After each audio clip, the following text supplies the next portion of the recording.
Стълбището на Дарик Радио. Добър ден отново, Константин Вълков е с вас, професор Дейвид Бейзин от Eth Цюрих. Здравейте! Неведнъж сме обсъждали тук темата за киберсигурността, но да започнем от по-индивидуално ниво, не от големите световни заплахи, свързани с киберсигурността, на които сме свидетели. Какви са тенденциите в спама, в тъй наречените социално инженирани имейли? Какво се случва на ниво потребител за 2022 и какви са очакванията за 2023?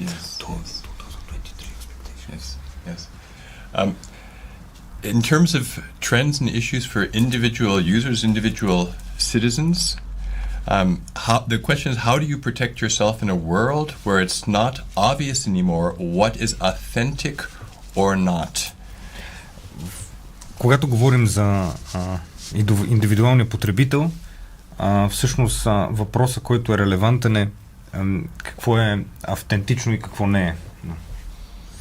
So, for example, you get mail either by post or by email. Do you know who actually sent it to you? Or you see a video. Now you have to ask, is this a real video? Or I hear your voice, but I don't see you. Do I know that I'm actually getting this from you? Като пример, когато получа писмо по почтата или по имейл, или когато виждам видео, всъщност знам ли от кого го получавам или знам ли дали това наистина си ти? So we're moving from a world where, as in the past, you can actually see that something is authentic because you have people dealing with people, to a world where, unless I'm really dealing with you directly in the physical world, I don't even know if I can trust my senses, my eyes, my ears, and the like. Ние всъщност придвижваме от свят, при който имахме контакт между хора и сега сме в ситуация, където не можем да се доверим на сетивата си. Какви са тогава големите предизвикателства пред киберсигурността на корпоративно ниво? И как организациите могат да се справят най-добре на база на учените уроци през 2022 година? Yes. The challenges for corporations is that adversaries, so attackers, are getting much more stronger and much more professional. Предизвикателствата за корпорациите са, че всъщност атакуващите, нападателите, стават все по-силни и все по-професионални в това отношение. And security is often like a cat and mouse game, like an arms race. And I think there are fundamental questions of how to break out of that arms race and reach a higher level of protection. Всъщност сигурността е една игра на котка и мишка и тази идеята е как да излезем от тази гоненица въобще и да минем на по-различно ниво. The good news is that from research there are actual serious significant advances coming that can increase the security of corporations in terms of how they secure their networks, potentially how they authenticate their users, how they can build their applications so that they're more secure. Всъщност от самата изследователска дейност в момента се задават много подобрения, ползи за сигурността на корпорациите на най-различни нива, как те да осигурят системите си, потребителите си и други. But a very challenging aspect for companies is that typically security is not their main priority. They have other business priorities. They don't want to be cybersecurity experts because that's not their main business. So a real challenge is how they stay up on what the latest technological trends and improvements are and whether or not they're willing to pay for it as well. Всъщност за компаниите сигурността не е основният им бизнес и за това всъщност идва и въпросът е как въобще да се занимават с тази дейност, как да платят за нея и така. Всъщност, когато говорим за заплащане, разбирам ви какво имате предвид, но искам да продължа темата. Етичният контекст за така наречения ransomware. Ransomware продължава да бележи възход. Обяснете първо какви са характеристиките, какво е ransomware в момента И дебата за плащанията на откупи, как би следвало да бъде решен на корпоративно, на държавно ниво?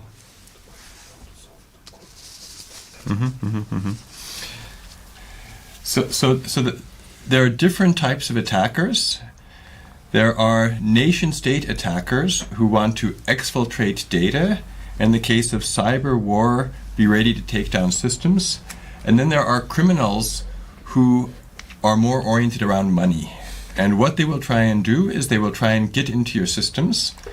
They can perhaps exfiltrate and sell data on the black market. But another way to make money is to threaten destruction. And one classic way of threatening destruction is to encrypt your data. And this has become... Just one last point. This has become more easier with Bitcoin and cryptocurrencies where you can have anonymous payments. Всъщност, когато говорим за атаки, има такива, които са на, да кажем, междудържавно, междунационално ниво, което разбираме като кибервойна, или друг тип атаки от индивидуални нападатели, които биха взели нашите данни, биха ги заключили, така че ние да не може да ги използваме. И всъщност тук идва и ролята на блокчейн, където вече това може да се анонимизира. Дебатът дали да плащаме, когато атакуващият атакува с тази цел, до какво ниво стигнал? В някои щати това е категорично забранено, но какво е вашето мнение? So I have to say, as a security researcher, this is not something I really feel qualified to give advice on. It's like with kidnappings. If you pay, you get your loved one back, but you encourage the kidnappers to kidnap more. This is a question of game theory and psychology. I don't think I can... It's out of my expertise. Като изследовател в областта на киберсигурността, не мисля, че мога да кажа дали е правилно или не. Тук е и въпроса, когато имате любим човек, който е отвлечен, дали ще платите, за да се върне той. Той е по-скоро вече като философски въпрос. Тогава основният ви съвет към компаниите, как днес да повишат своята киберсигурност? Има ли нещо ново, актуално, извън инвестициите в хардуер? Yes. So one thing which I can definitely recommend is beefing up your network infrastructure such that it becomes difficult or impossible for the attackers to come in. And this is something where at Eth Цюрих we've been doing research on for over 10 years, and we actually have some new techniques that can make a fundamental difference there. I'd be happy to explain if there's interest. Съвета към компаниите, те всъщност да засилят мрежовата си сигурност, инфраструктурата си, така че да не позволяват атаки и да могат да ги всъщност да се борят с тях. И аз с удоволствие бих разказал за ресърч в Eth Цюрих, върху който ние работим вече над 10 години. Кои са тези нови техники? С новите техники, с които може да помогнем. Which are the new techniques? So at Eth Цюрих we've been working, a number of colleagues and myself, on building a fundamentally new internet. So many of the weaknesses that corporates face is that they're using a communication network that was designed when the world was not such a hostile place, and it wasn't really designed with security in mind, and security has been constantly patched onto the internet, and people try to use VPNs and other techniques, but the underlying communication layer is fundamentally not built with security in mind. В Eth Цюрих ние създаваме нов вид, ново поколение интернет, което в себе си съдържа съвсем нов тип стандарт за сигурност, защото този интернет, който ние всички ползваме, той е създаден в една време, в което не е имало толкова враждебност като че ли в нашия живот и всъщност сигурността към него е била добавена като кръпки, което в днешно време и много трудно работи. Should I explain what can be done? Okay.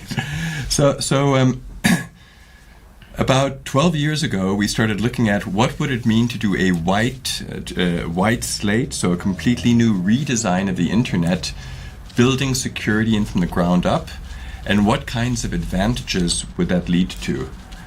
And we developed a new approach to networking called Scion, and I'd be delighted to talk about it a bit, which actually solves some of the fundamental problems that companies have in securing their networks. And it's also something which can fundamentally make services that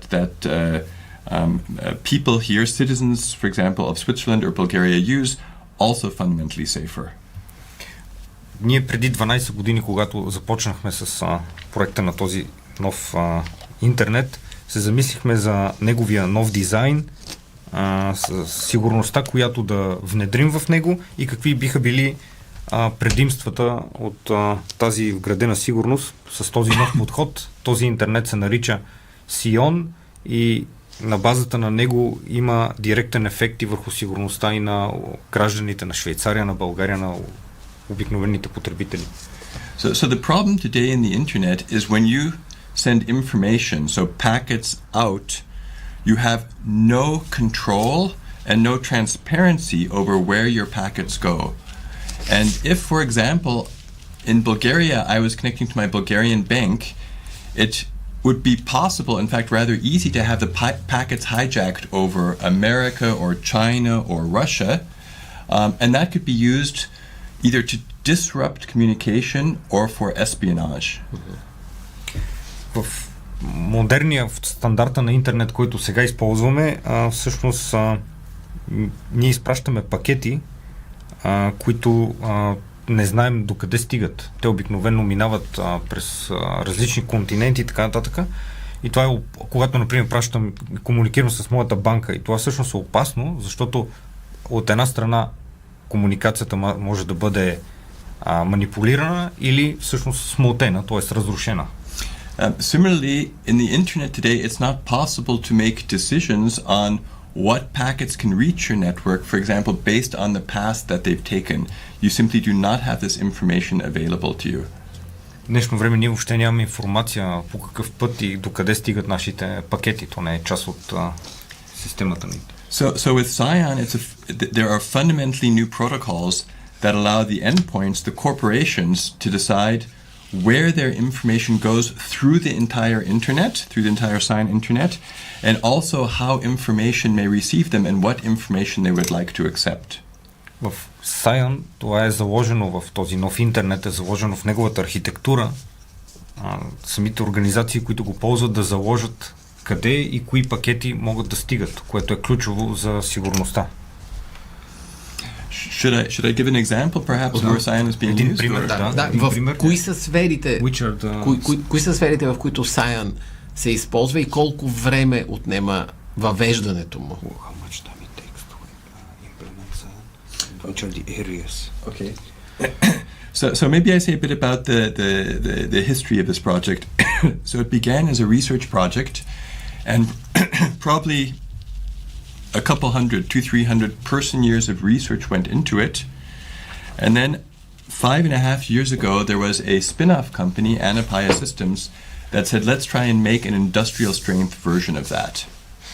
And that version was ready pretty quickly, but of course, companies move slowly, they're very conservative, and if you use this in high-value transactions and enterprises, you want to test it very, very carefully. Governments want to test it and like. But I can say that after 12 years or so, most of Switzerland is now Scion-enabled, and critical industries are using Scion to secure their communication and getting much better results. Проекта Сион, сигурния интернет, стартира като изследователски проект и в него бяха вложени около 300 човека години работа. След 5 години работа по проекта, ние създадохме неговата индустриална версия чрез компанията Анапая, която позволи ние бавно да въвеждаме в ползване системата. Разбира се, компаниите, стратегическите, големите предприятия, те са консервативни и искат целият проект, цялата технология да се изтества много добре преди тя въобще да може да бъде използвана. Но вече можем да кажем, че цяла Швейцария ползва и може да, т.е. Швейцария може да ползва Сион като инфраструктура и ключови организации в Швейцария ползват. В кои сфери конкретно бихте препоръчали да се стартира използването в държава като България, например?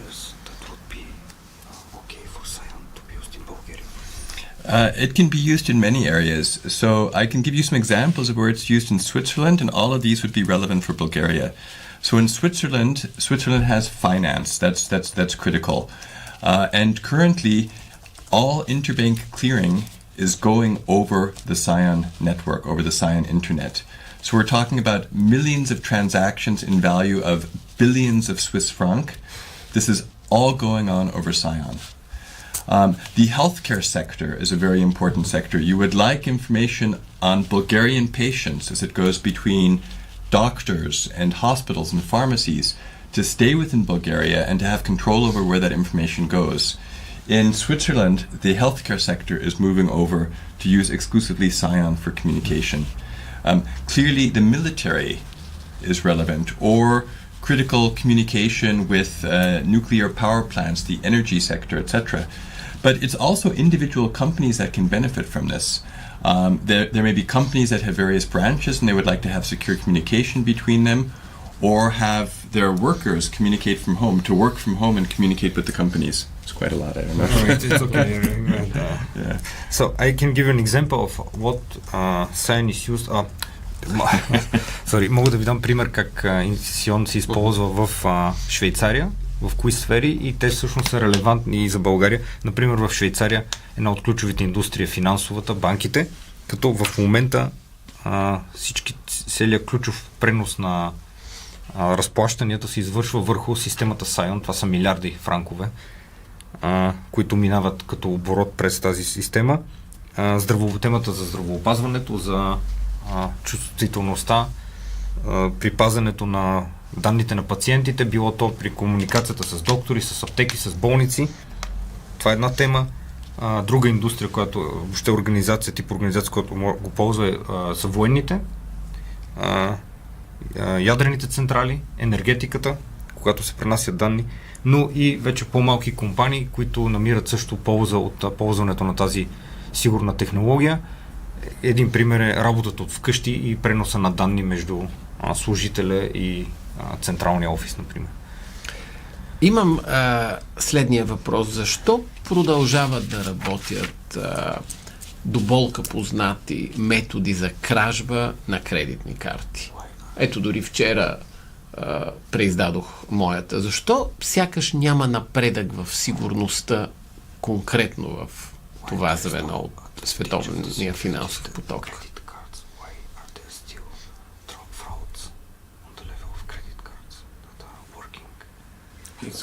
It's different questions. No longer about credit cards or... Okay, so why the credit card security is not improving? Yes. Old frauds are still working. So with respect to credit card securities, that's a different question, but it's a very interesting one. So yesterday I gave a talk actually about precisely this topic, credit cards and credit card security. And part of the problem there is that there's also this arms race, cat and mouse, between new ways of trying to secure cash transfers using credit cards or payments using credit cards and attacks against them. So there's also an arms race there. With that. Вчера всъщност темата на моята лекция беше точно за сигурността на кредитните карти, и тук виждаме същия проблем, една надпревара между нови методи за сигурност и нов вид атаки. And this arms race has to do with the way that most software is developed. Most software is developed, you have smart people thinking about it, programming a bit, testing a little bit. At some point they release it and more testing goes on by the attackers who try and find flaws, and then you have to patch and you keep on going. And one of the exciting things about research is there are fundamentally better ways of building systems where you don't just play with it and test it a little bit, but you can have mathematical proofs about security. Всъщност, тук можем да дадем пример за тази надпревара, как в момента работи. Умни хора, софтуерни инженери, те създават по-сигурни системи, програмират тестват, след това идват атакуващите хора, които искат да ги пробият. Това води до кръпки към тази система и така, това е една безумна надпревара, докато тук идва ролята на изследванията, където се въвежда съвсем нов тип подход, който не просто е да играем и да тестваме и да слагаме кръпки, а да въведем едни математически доказателства, които да доведат до сигурните системи. So one of the topics I'm very excited about, and this was also, I talked about this yesterday, is the chance that we have in many areas the possibility of changing this arms race of attack and defense, etc., to something where we put security on a firmer mathematical footing and can build systems with guarantees that make them fundamentally more secure than the systems we're building with the current development methods. Това беше темата вчера на дискусията, на разговора, че ние даваме шанс тази надпревара да всъщност да остане в миналото и да преминем върху този математически издържан подход, който ще ни даде и гаранции за сигурността на системите. Тъй като ние сме в състояние на предизборна кампания в България, предстоят разговори в това предаване с политически партии, представители на политически партии по темата образование. Имам два бързи въпроса към вас. Първият е, ако с магическа пръчка може да промените нещо в днешното висше образование, какво би било то? И вторият е, ако сте студент днес, за какво бихте протестирали? За какво бих протестирал? Да. Okay, so as I understood the question, it has to do with what can one advise politicians on how they can change the educational system, and what might students protest against. So it's good to repeat the question. What I would advise the politicians is, if you want to be a leading IT, if you want to take a leadership in the IT space, in the business space, in building systems that are secure and that can have new and improved functionalities in the world, it's very, very important to have leaders in research who are pushing the envelope, who are pushing the cutting edge of research in how you build and evaluate and design such systems. So that's the first point. You have to have deep leadership, deep research expertise, and take a leadership role in building a generation of people who understand the stuff at a deep level. As a student, това, което бих посъветвал политиците, е всъщност, ако искаме да имаме лидерство да водим в IT сферата, в бизнес сферата, ако искаме да изграждаме сигурни системи, нови системи, много е важно ние да изградиме генерация, която да може да движи тази промяна, която има всъщност генерация да движи изследователската дейност, да създава фундамента, който да чрез това лидерство да ни придвижи напред. As for students, I don't know what Bulgarian students would protest about, but people do vote with their feet. So I understand that many of the top young students today, those who win Olympics and things like that, they go abroad to my university or to Cambridge or to MIT, etc. And I think it would be an opportunity to keep these people from going out if we here in Bulgaria could have an absolutely top place where they can do education and research and contribute to the Bulgarian economy rather than the economies in America or Switzerland or England. Всъщност не знам за какво биха протестирали българските студенти, но както казваме, хората гласуват с краката си и супер талантите на България всъщност отиват в чужбина. Те учат в моя университет, в Eth Цюрих, в MIT, в Оксфорд, и всъщност това, което в България можем да направим, всъщност го правим с инсайт, е да имаме топ място, където да имаме образование и изследователска дейност на световно ниво и по този начин да задържим хората тук. В Стълбището на Дарик Радио това беше професор Дейвид Бейзин от Eth Цюрих. Много ви благодаря.